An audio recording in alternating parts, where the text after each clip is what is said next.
새벽에 모든 대제사장과 백성의 장로들이 예수를 죽이려고 함께 의논하고 결박하여 끌고 가서 총독 빌라도에게 넘겨주니라.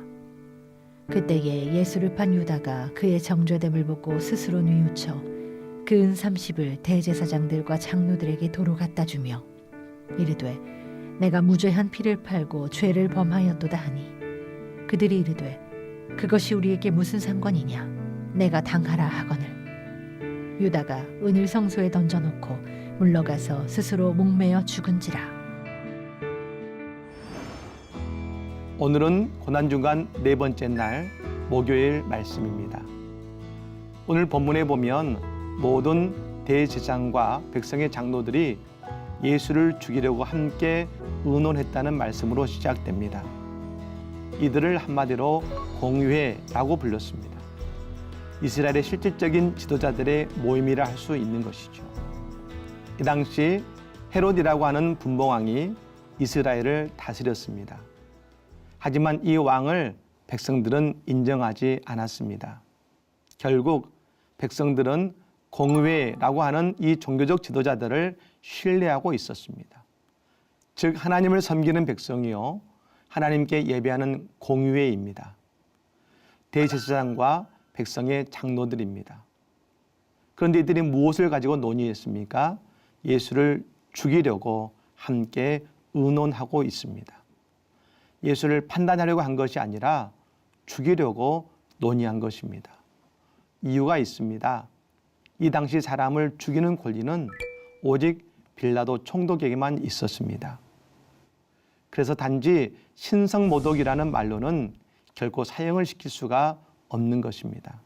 왜냐하면 이 당시 로마는 종교에 대해서 관대했습니다. 다양한 종교들을 다 인정해 주었습니다. 결국 예수를 죽일 수 있는 명분을 만드는 회의였던 것입니다. 우리는 여기서 한 가지 사실을 보게 되는데요. 가장 신성하다고 여겨지는 저 예루살렘 공의회가 밤새 사람을 어떻게 죽일 것인가를 논의하고 있다는 겁니다. 하나님의 교회는 사람을 살리는 곳이 되어야 됩니다. 어떻게 생명을 살릴까, 어떻게 구원할까를 고민하는 그리고 기도하는 곳이 되어야 됩니다. 우리는 교회에서 누군가를 이야기할 때가 있지요. 그때 우리는 사람을 살리고 누군가를 돕는 이야기를 많이 하십니까?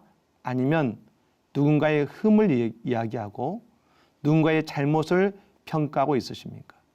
성도는 생명의 구원을 받은 자로서 사람을 살리는 일에 마음을 두어야 하는 것입니다.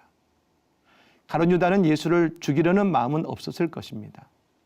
단지 예수님을 그 역할과 자리에서 내려오게 하고픈 마음이었을 것입니다. 하지만 사탄의 권세는 보다 강력했습니다. 예수를 십자가의 자리로 내모른 것입니다.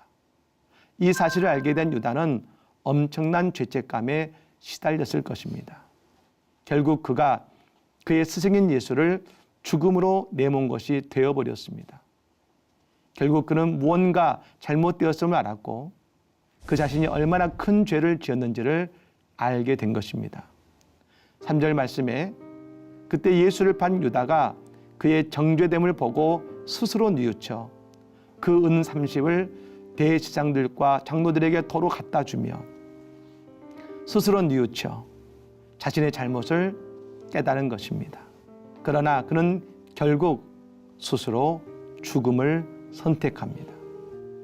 오늘 말씀에 나오는 가룟 유다는 성도의 길이 아닌 세상의 사람들이 가는 길을 가고 있는 것을 보게 됩니다. 가룟 유다가 왜 스스로 죽음을 선택할까요? 길이 없으니까요. 내일을 잃어버렸기 때문입니다. 죄는 우리의 내일을 빼앗아가 버립니다. 그것이 죄의 무서움입니다. 우리가 예수를 잃어버리고 복음을 잃어버리면 우리는 세상과 다를 바 없게 됩니다.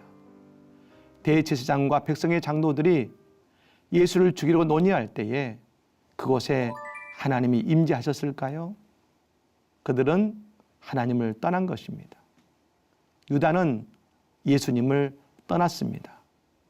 그러니 결국 누군가를 죽이고 스스로 죽고 하는 것입니다. 이것이 하나님을 떠나고 예수를 떠난 인생의 모습입니다. 이것이 단지 죽음의 모습만을 말하는 것이 아닙니다. 유다는 예수를 잃어버린 인생이 얼마나 세상과 똑같아지는지를 우리에게 너무나 극명하게 보여주고 있는 것입니다. 세상은 길이 없습니다. 죄 앞에 길이 없습니다. 소망이 없는 것입니다. 하지만 우리가 예수님 앞으로 나오면 우리에게는 회개의 길이 있습니다. 죄는 누구도 대신 져주지 않습니다. 오직 예수님께만 우리의 모든 죄를 내어드릴 수가 있는 것입니다. 나의 죄의 십자가를 오직 예수님께만 내어드릴 수가 있는 것입니다. 예수 안에 있어야 우리는 소망을 보게 되고 예수 안에 있어야 길이 열리는 것입니다. 김복유라고 하는 작곡가 겸 복음성가 가수가 있습니다. 은혜로운 찬양을 참 많이 만드신 분인데요. 그분이 고등학교 1학년 때에 그의 친구가 하늘나라로 갔습니다. 너무나 친했기에 충격이 컸고 급기야 독서실에서 유서를 쓰기 시작했다고 말합니다. 그때는 참 마음이 힘든 시기지요. 결국 교회로 가서 뭘 해야 좋을지 몰라 쪼그리고 앉아 있었다고 합니다.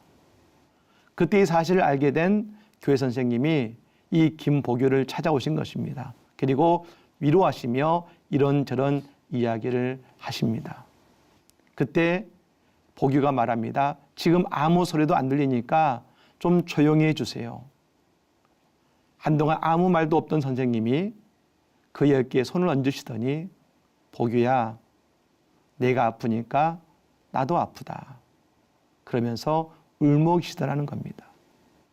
그 선생님을 보는 순간 속으로 이 선생님이 나를 정말 사랑하시는구나 하는 생각이 들면서 그 선생님의 모습이 예수의 모습으로 겹쳐 보였다고 합니다. 예수님도 그 선생님처럼 울고 계시더랍니다. 복유야, 내가 아프니까 나도 너무 아프다 하시면서 말입니다. 가룟 유다의 가장 큰 아픔은 예수를 떠난 것입니다. 예수 안에 거하는 성도는 사람을 살리고 도와주고 함께하는 것입니다. 우리가 서 있는 자리에서 언제나 한 영혼을 살리는 인생을 그렇게 나아가는 오늘 우리 하루가 되어야 되지 않겠습니까? 오늘 또 생명을 살리고 이웃을 살리고 가정을 살리는 모두가 되시기를 바랍니다.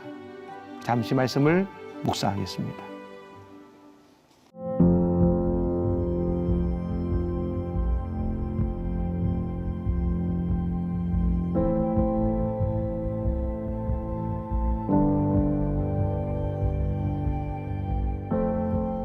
구원의 주님, 오직 우리의 구원은 예수님이심을 고백합니다. 그리스도 안에서 죄로부터의 회복과 소망이 있음을 믿습니다. 예수 안에서 또한 다른 이들에게 소망을 전하는 우리가 되게 하옵소서. 예수님의 이름으로 기도드립니다. 아멘.